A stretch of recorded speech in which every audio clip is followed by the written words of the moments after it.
Tekana umunezero ntangere vyo gusubira kubana namwe banywanyi bacu mubana natwe mu makuru n'ibiganiro vya misi yose tubandanya gushikiriza kuri no mbonesha kuri yacu kandi yanyu Muhuza TV. Uyu numwanya tugiye kubageza ko amakuru biriko biravugwa bigizwe ku ngaha mu gihugu cy'u Burundi, akaba ari amakuru tuzagaruka cyane ku biriko biravugwa mu gisata ca politike mu mugambwe CNDD FDD ndetse n'andi mabanga ahambaye cyane y'ivyo babiriko biravugwa mu butegetsi bwa Perezida Varisito Ndayishimiye. Haravugwa ukutumvikana mu bihangange bikomeye cyane vyo muri ubu butegetsi mu mugambwe cyane ibiriko biraba muri cercle de généraux canke se muri systeme.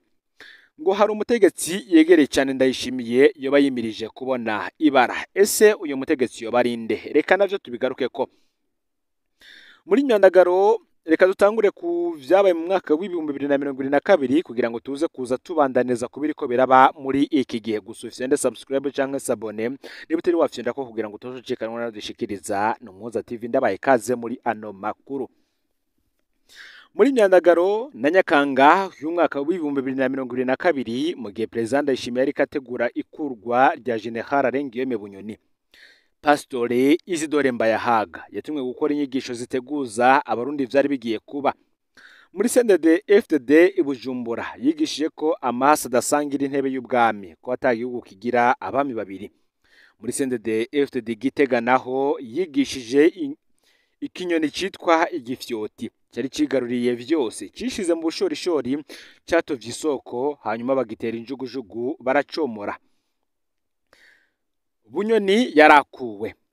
Muri Ndamukiza umwaka w'ibihumbi 2023 iminsi ibiri nyuma y'ifatwa rya Bunyoni, Isidore Mbayahaga yateguye inyigisho mu ishengero ryiwe azikorera publicité ku mbuga ngurukana bumenyi, azita ngo niwe yihemukiye naho ntawo muririra.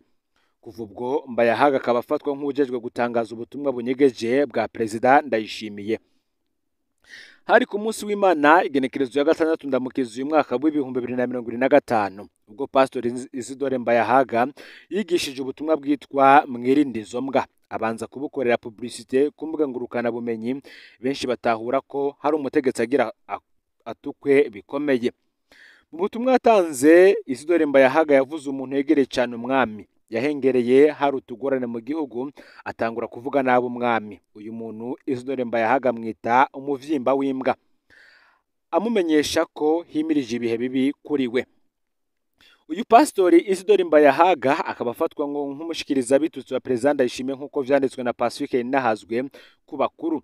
Abumvise buno butumwa bahiganwa gutora uyu mukuru agiye kubona ibara. Benshi bati nta wundi ni General Gervais Nderakobuca, we nyene asanzwe azi neza ko ari mu bihe bitoroshe. Abandi bati ni Ndikuriyo, ariko we asa n'uwarusimvye.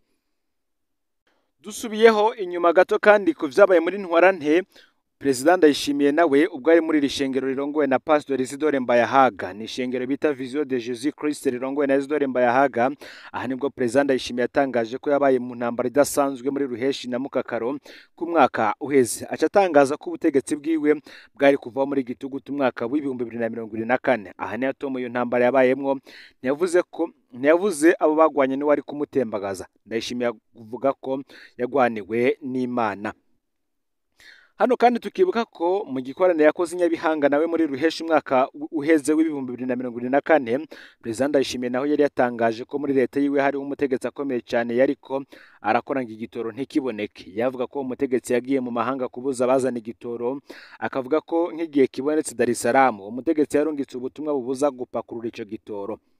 Ndayishimiye yari yavuze ko umutegetsi yashaka ko haduka imyerekano yo gukuraho ubutegetsi kubera ibura ry'igitoro.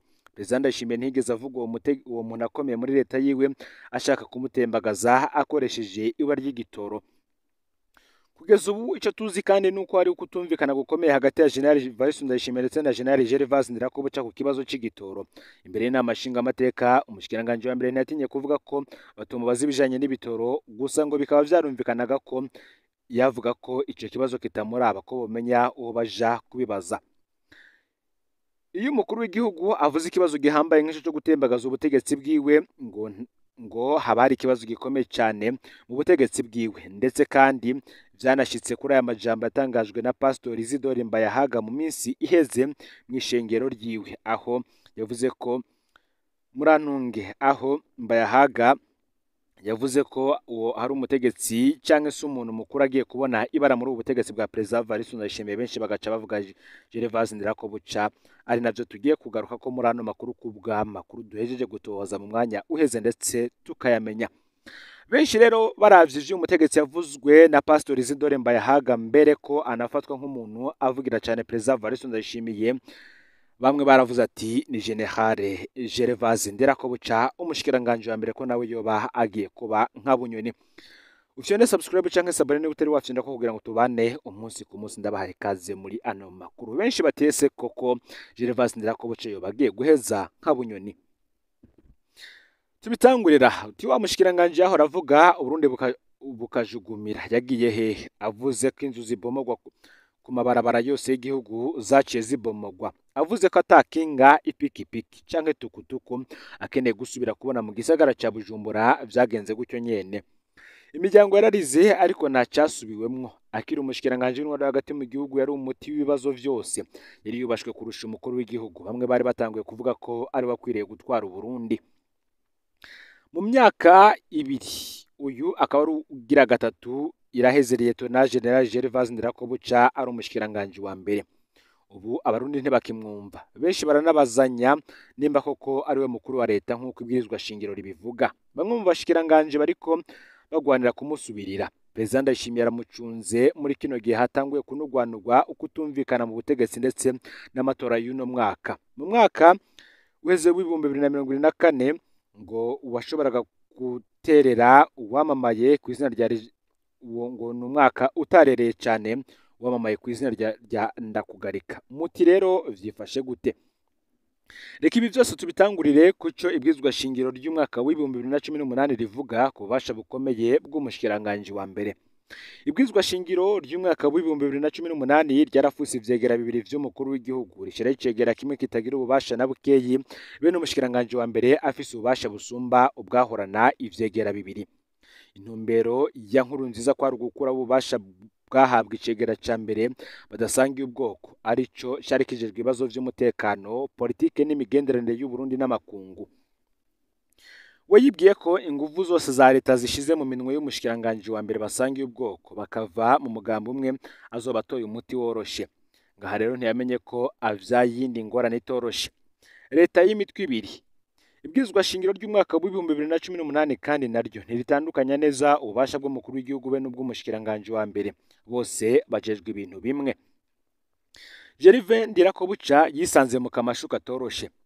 Perezida Ndayishimiye yivanga mu bibazo vyose vy'igihugu, ashaka gutunga intumbero n'ijambo ku kibazo cyose.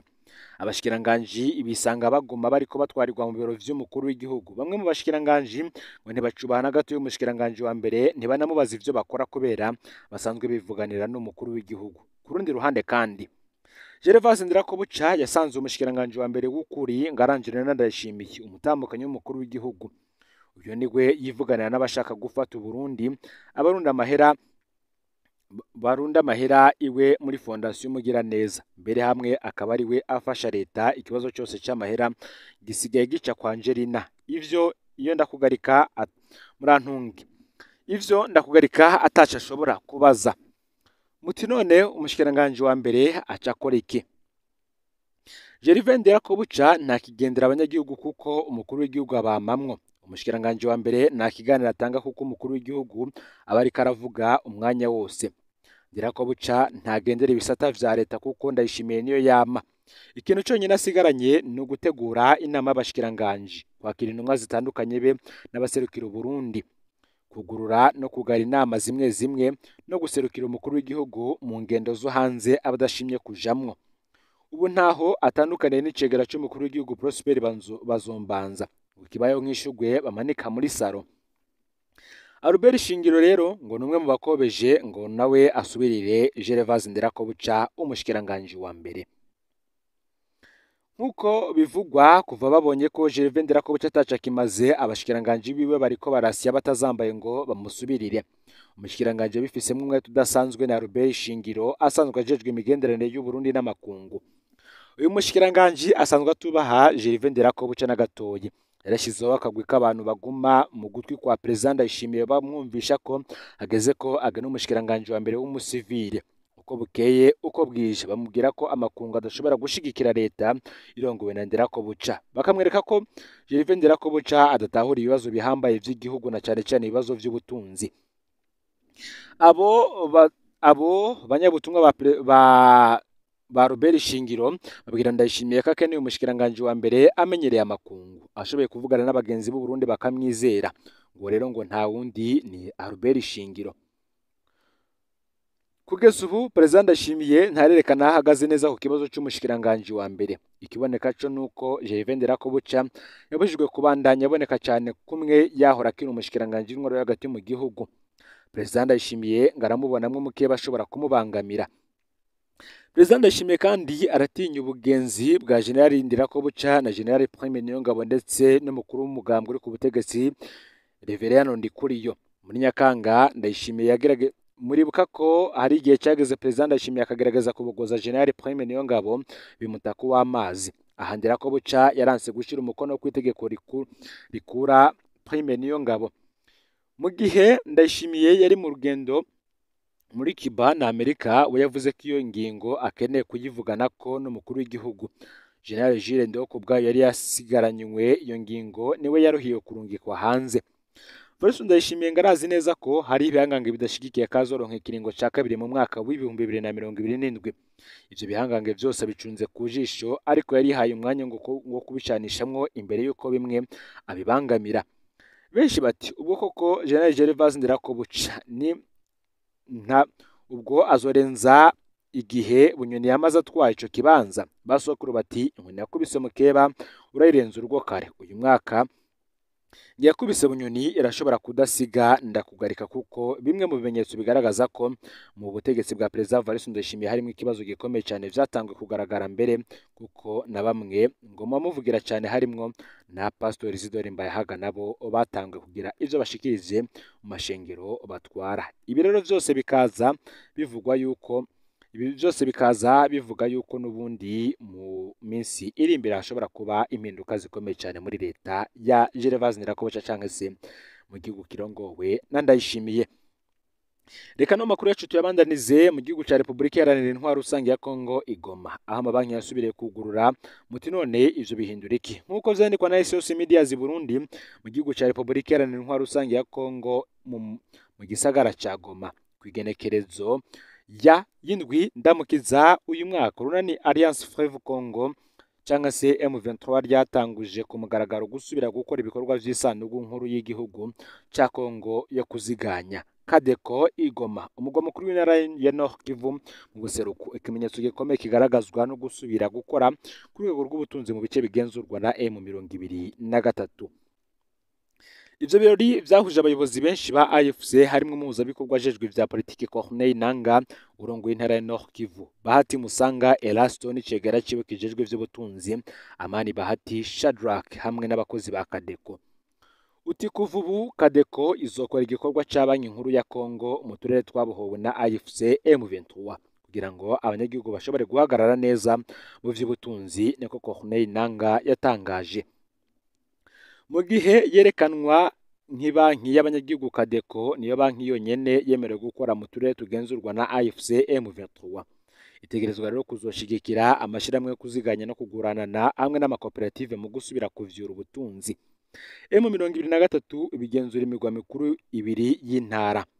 Kuva mu ntango z'umwaka w'ibihumbi 2025, M23 yarongereje ibikorwa vya gisirikare mu buseruko bwa Kongo. Muri Nzero abo baroberi bigaruriye Igoma, muri Ruhuhuma babandanije gushika i Bukavu, umugwa mukuru wa Sud Kivu.